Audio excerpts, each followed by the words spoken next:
Welcome to Mechanic. Today we have a Audi Q7. I'm going to show you where and how to add your engine coolant to this vehicle. So we've raised the hood, we've gained access to the engine bay, and now we find the reservoir on this vehicle is on the right hand side of the vehicle, toward the back of the engine bay, and the right hand side is your passenger side.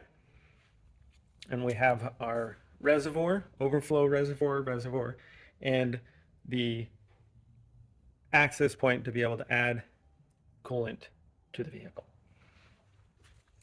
So we'll remove this cap to be able to add coolant. You will also want to make sure that it is not, your engine coolant is not hot, and definitely because that could shoot steam out and or hot water and cause you to get burned.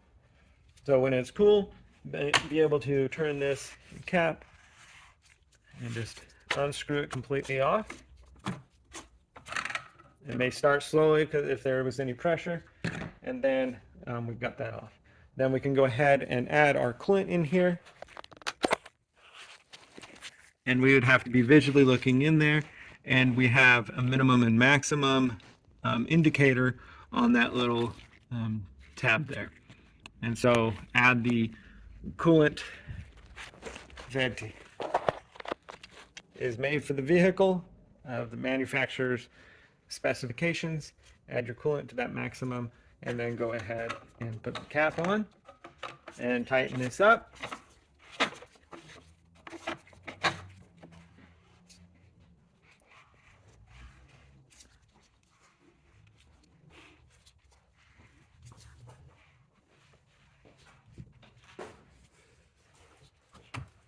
Go.